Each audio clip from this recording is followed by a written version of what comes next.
Hi friends, Bihar ఈ పేరు వినగానే మన భారతదేశంలోనే అత్యంత వెనుకబడిన రాష్ట్రంగా, అతి తక్కువ అక్షరాస్యత కలిగిన రాష్ట్రంగాను ఒక బ్యాడ్ ఇంప్రెషన్ ఉంటుంది. అంతేకాదు ఇక్కడ మొఘల్ రాజుల కాలం నుండి కొనసాగుతున్న ఒక మాస్ రెడ్ లైట్ ఏరియా కూడా ఉంది. ఇక్కడ కేవలం 100 రూపాయల కోసం మనిషిని చంపేసే హంతకులు కూడా ఉన్నారు. ఇలాంటి బీహార్ రాష్ట్రం గురించిన కొన్ని ఇంట్రెస్టింగ్ అండ్ అమేజింగ్ ఫ్యాక్ట్స్ గురించి ఈ రోజు ఈ వీడియోలో తెలుసుకుందాం. సో ఫ్రెండ్స్, ఈ వీడియో చాలా ఇంట్రెస్టింగ్ గా ఉండబోతుంది కనుక ఎక్కడా స్కిప్ చేయకుండా చివరి వరకు చూడండి. అలాగే వీడియోని స్టార్ట్ చేసే ముందు మీ సపోర్ట్ గా జస్ట్ ఒక లైక్ చేయండి చాలు.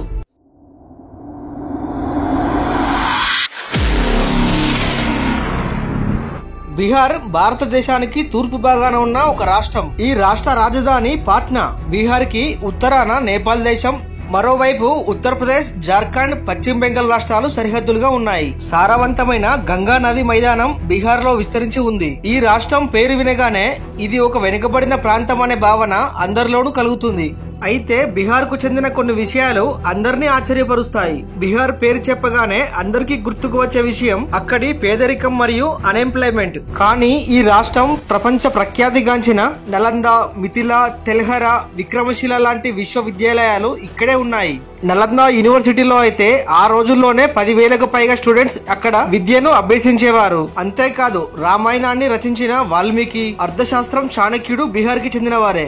ఒకప్పుడు మగధ సామ్రాజ్యానికి రాజధాని అయిన పాటలీపుత్ర నగరం ప్రస్తుతం పాట్నాగా కొనసాగుతుంది. ఈ ప్రాంతం నుండే సిద్ధార్థుడు గౌతమ బుద్ధుడిగా అవతరించాడు. మన దేశ తొలి రాష్ట్రపతి డాక్టర్ రాజేంద్ర ప్రసాద్ బీహార్ లోనే జన్మించాడు. జీరోని కనిపెట్టిన ఆర్యభట్ట కూడా బీహార్ కు చెందినవాడే. అంతేకాదు భారతదేశాన్ని పాలించిన గొప్ప గొప్ప మహా చక్రవర్తులైన చంద్రగుప్త మౌర్య, సముద్రగుప్త, విక్రమాదిత్య, అశోక చక్రవర్తి లాంటి గొప్ప గొప్ప రాజులు ఏలిన ప్రాంతం ఈ బీహార్. బౌద్ధ, జైన మతాలకు జన్మస్థలం ఈ బీహార్. బౌద్ధ గయాలో గౌతమ బుద్ధుడు జ్ఞానోదయం పొంది ధర్మబోధన ఆరంభించాడు. జైన మత ప్రవక్త అయిన మహావీరుడు బీహార్ లోని వైశాలిలో జన్మించాడు. బ్రిటిష్ కాలంలోని క్విట్ ఇండియా ఉద్యమంలో కీలక పాత్ర పోషించిన రాష్ట్రాలలో బీహార్ కూడా ఒకటి. అదే సమయంలో మహాత్మా గాంధీ బీహార్ లోని చంపాలా నుండి స్వాతంత్ర్య పోరాటాన్ని ప్రారంభించారు.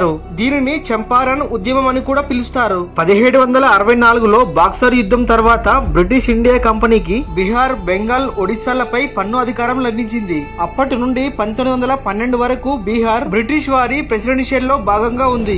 అలా 1935లో బీహార్ లో కొంత భాగాన్ని ఒడిశాగా ఏర్పరిచారు. ఆ తర్వాత 2000 సంవత్సరంలో బీహార్ లోని 18 జిల్లాలను వేరు చేసి జార్ఖండ్ రాష్ట్రాన్ని ఏర్పాటు చేశారు. విదేశీ రాజుల దండయాత్రతో బీహార్ చాలా నష్టపోయింది. 12వ శతాబ్దంలో మహమ్మద్ గోరీ దీనిని వశం చేసుకున్నాడు.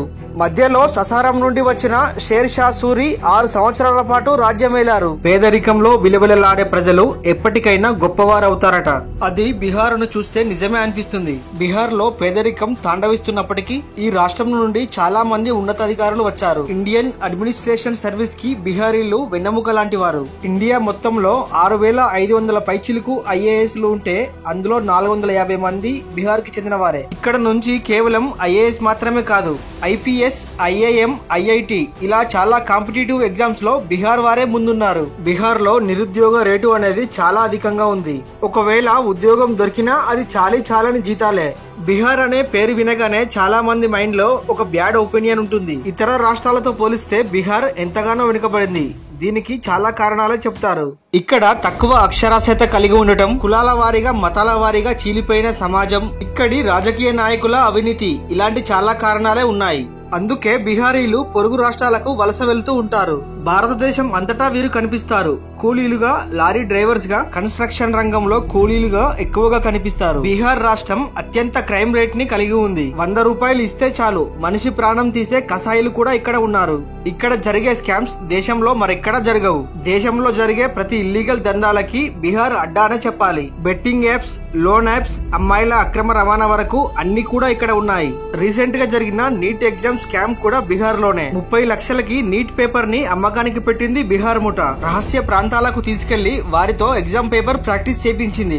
దీని మీద దేశవ్యాప్తంగా పెద్ద ఎత్తున ఆందోళనలు కూడా జరిగాయి. బీహార్ ఒక వ్యవసాయక ఆధారిత రాష్ట్రం. ఇక్కడ దాదాపు 80% జనాభా వ్యవసాయంపై ఆధారపడి జీవిస్తున్నారు. బీహార్ లో ఆలుగడ్డలు బాగా తింటారు. అవి ఎంత ఫేమస్ అంటే ఇక్కడి ప్రముఖ పొలిటీషియన్ లాలూ ప్రసాద్ యాదవ్ ఇలా ఆలుగడ్డల మీద స్లోగన్స్ కూడా ఇచ్చేవారు. జబ్ తక్ సమోసా మే ఆలు రహేగా తబ్ తక్ బిహారీ మే లాలూ రహేగా. అప్పట్లో ఈ రైమింగ్ దేశమంతా వైరల్ అయింది.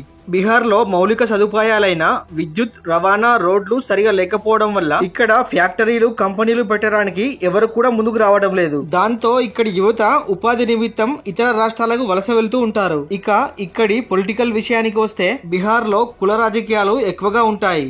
అంతేకాదు ఈ కులాల మంటల్లో రాష్ట్రం చాలా వరకు నాశనమైంది. బీహార్ లో చతుర్భుజ్స్థాన్ అనే ఒక ఏరియా ఉంది. ఇది ముజాఫర్ జిల్లాలో ఉంది. ఈ ప్రాంతం మొఘల్ కాలం నుండి ఉనికిలో ఉంది. ఇది దాదాపు 4,000 మంది కంటే ఎక్కువ సెక్స్ వర్కర్స్ కి నిలయం. అక్కడ ఉన్న చతుర్భుజ్ స్థాన్ అనే ఆలయం నుండి ఆ ప్రాంతానికి ఈ పేరు వచ్చింది. ఈ ప్రాంతం 1 కిలోమీటర్ పొడవైన లేక్ చుట్టూ ఉంటుంది. అక్కడి మహిళలు రోడ్లపై బయట కూర్చొని ఏదో కిరాణా వ్యాపారం చేసినట్టు ఈ బిజినెస్ చేస్తారు. మొఘల్ కాలం నుండి ఇక్కడ ముజ్రా డాన్సులు చేసేవారు. ఆ కల్చర్ ఇప్పటికీ కొనసాగుతూనే ఉంది. ఇక్కడ ముజ్రా డాన్సులకి ఫుల్ డిమాండ్ ఉంది. ఈ రాష్ట్రంలో ఏదైనా ఈవెంట్ ఉంది అంటే చాలు అక్కడ ముజ్రా డాన్స్ పక్కా ఉండాల్సిందే. ఈ ముజ్రా డాన్స్ చాటున వ్యభిచారం అనేది ఇక్కడ విచ్చలవిడిగా కొనసాగుతుంది. ఇక్కడి అమ్మాయిలను చిన్నతనం నుండే ముజ్రా డాన్స్ లోకి దింపి మెల్లిమెల్లిగా వ్యభిచారంలోకి లాగేస్తారు. ఇక్కడి ప్రభుత్వాలు ఎన్ని సామాజిక కార్యక్రమాలు చేసినా కానీ వీరు మారరు. అంతేకాదు దేశ నలుమూలల నుండి చాలా మంది అమ్మాయిలను తీసుకువచ్చి ఈ వృత్తిలోకి దింపుతారు. సో ఫ్రెండ్స్, చూసారు కదా బీహార్ గురించిన కొన్ని ఇంట్రెస్టింగ్ అండ్ అమేజింగ్ ఫ్యాక్ట్స్ గురించి. ఈ వీడియో కనుక నచ్చినట్లయితే ఒక లైక్ చేసి ఈ వీడియో మీద మీ అభిప్రాయం ఏంటి అనేది కామెంట్ రూపంలో తెలియజేయండి. ఇలాంటి మరిన్ని ఇన్ఫర్మేటివ్ వీడియోస్ కోసం వెంటనే మన ఛానల్ ని సబ్స్క్రైబ్ చేయండి. Thank you friends, thank you for watching.